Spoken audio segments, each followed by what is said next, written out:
All right, so Alberta has new restrictions. Everyone's, I assume, has heard by now, in that it's not what we wanted to see. And again, the first thing that I thought of when I seen this, and I don't know if it was just me, but I'm sure it was some other people, in that the government has managed to piss off pretty much everyone by doing this.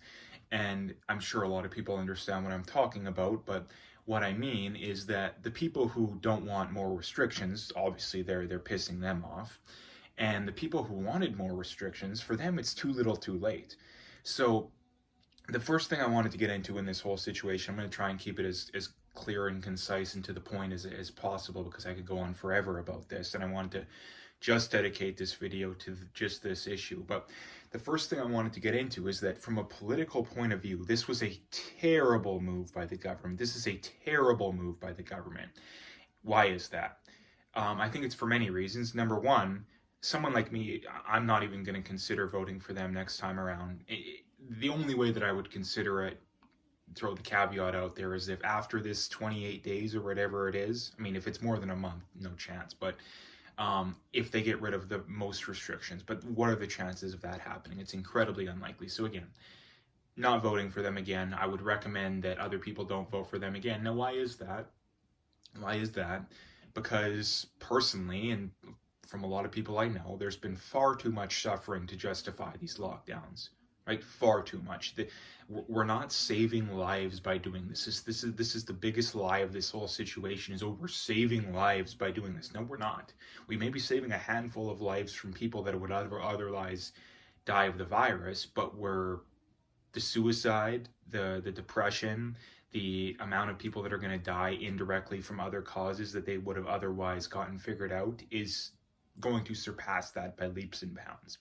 So that is the first thing to bring up. And here's the other thing too.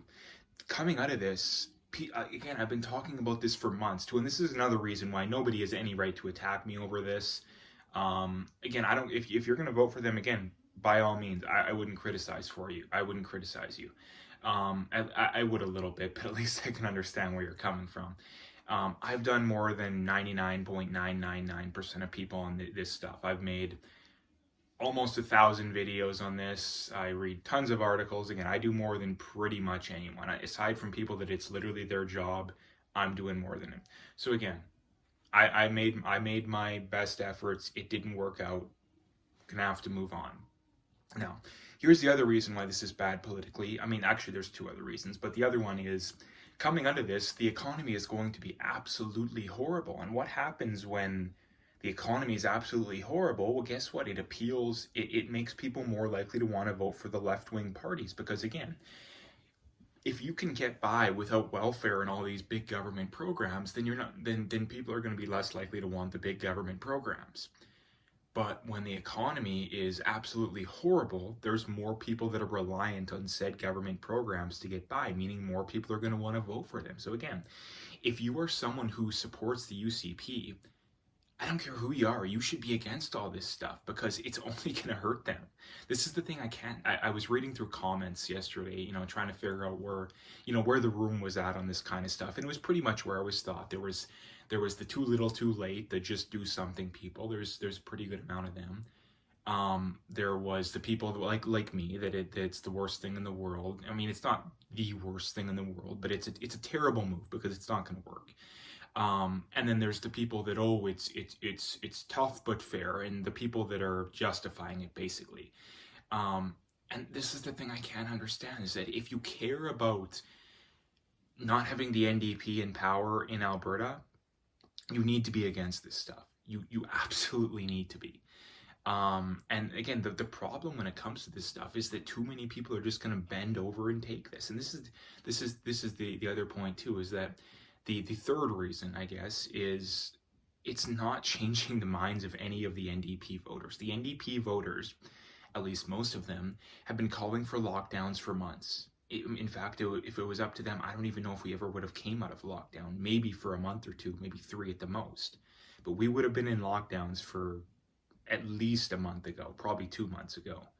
So again, it's not appeasing them either. Again, so I'm simply pointing out from a political perspective, this was the worst move that Jason Kenney could have done. And I don't see how you can possibly argue differently. I don't see how you can possibly argue differently. Now, um, let's get into my predictions briefly, because I think this is incredibly easy to predict. In that, what's going to happen from this?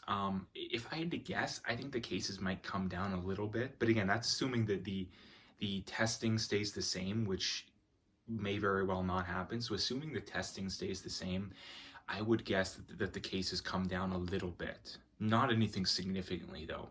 So what's going to happen? I mean, here's going to think. What's going to happen? As far as the government goes, I'm not 100% sure, but as far as the people go, I mean, no one's going to change their mind on this either. The only way that the lockdown zealots will change their mind is if there's literally like 10 cases a day or less, and that's not going to happen.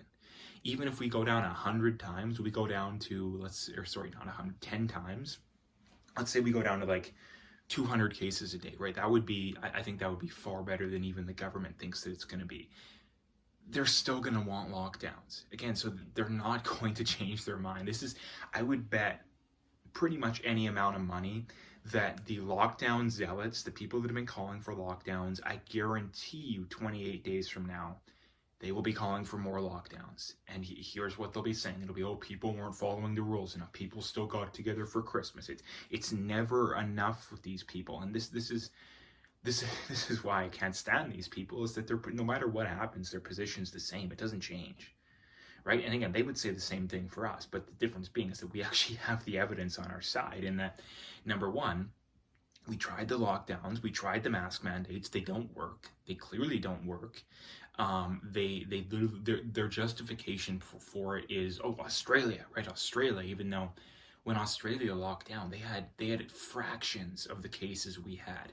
Not only that, they're throwing people in jail for walking their dogs alone. They're throwing people in jail for making Facebook pages that go against Facebook posts, right? Like, do you honestly want to live in a world like that? Not only that, they close the borders too, which is something that's, if you want to have strong borders, that's racist according to the left, so you can't do that, right? And again, they're so against fascism, right? But again, throwing people in jail for walking their dogs alone, and no, that's not fascist at all, right? Again, it's just absolute insanity. And this is the thing too, that another thing I really can't stand that some people bring up is, oh, stop politicizing this. Well, again, it is a politicized thing. This whole situation has nothing to do with saving lives. You're not saving, there's no correlation between lockdowns and saving lives. There's none. It's not happening. If anything, it's an opposite correlation, right? If anything, more people are dying because of the lockdowns than absent them, right?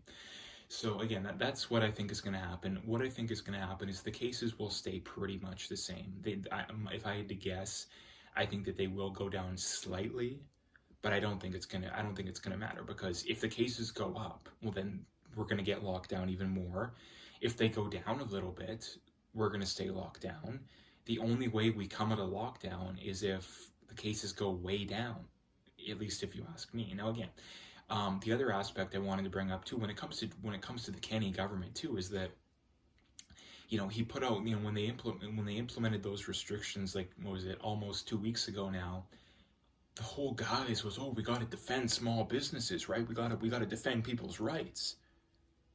And less than 2 weeks later, you come up with this garbage. So again, I don't know how anybody with a conscience can still vote for this government. Now again, same goes for the NDP. They're worse. But again, I don't know how anyone with a conscience can vote for this government, because again, they literally just said F you to anybody who has been affected by this. I mean, and this is the other thing too, so anybody who's been, again, the average age of someone dying from this is 83, right? The average age, that they're older than the average person, of the median age of dying, right?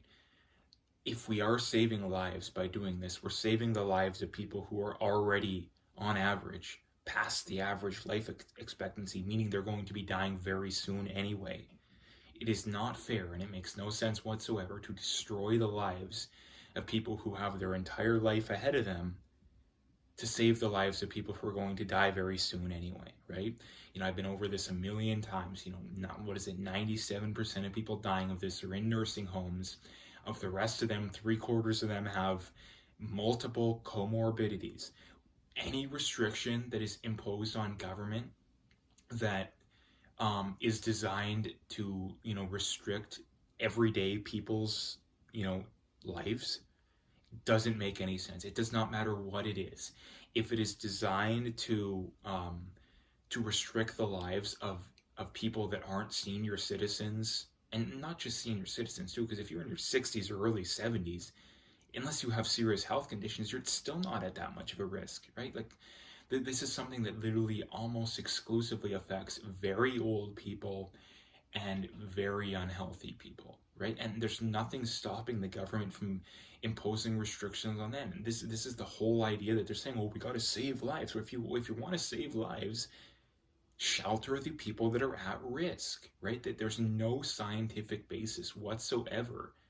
Never. Even people like Fauci said this going into this, that there's no scientific basis that makes sense quarantining healthy people. It makes no sense. There's no scientific justification behind it, right? And again, you just think of it from a logical perspective. Again, if this was about saving lives, the restrictions would be geared at shielding people that are actually at risk, right?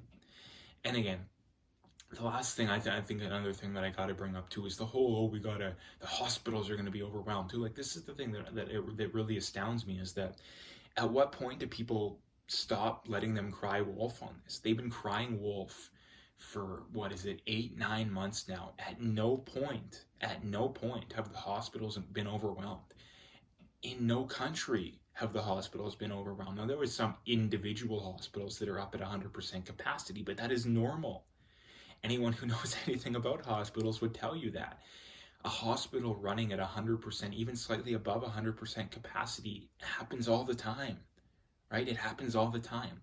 We have 20% of our ICU beds have people with the virus in it. Like, again, the hospitals are not overwhelmed. That is a blatant lie, right? And again, this is where we're at too. Like, this is where we're at. So again, what do I think is going to come out of this? Like I say, I don't think it's going to have a significant effect. I would be confident betting money that it won't have a significant effect on the cases. And the only way that it does is if the government starts playing around with the numbers, which they definitely could, right? There's nothing stopping them from quietly scaling back the PCR cycle threshold. Like, if they scaled it back to 25, then the cases would be cut in half within weeks, right? The cases would go down by 50% within weeks, right? And they would continue to go down even more. So again, it is possible they do something like that. The problem is that they might just do it quietly, right? But again, I don't, like I say, to sum it up, I have no idea what the play is here from the Kenney government, because they're losing support. Like, they're losing support, and they're not going to get it back. And this is the other thing too. People say, oh, if that's what it takes to save lives. No, again, we've been over this a million times. They're not saving lives by doing this. They're not saving lives. There's no data that backs that up. So, and again, I've probably put out well into the double-digit amount of stories that have shown that. So again, people can't say, oh, where's your evidence? Like, pay attention. That'll be your evidence. So anyway, that's what I wanted to bring up today. So if you liked the video, make sure you hit that like and subscribe, and stay tuned for more.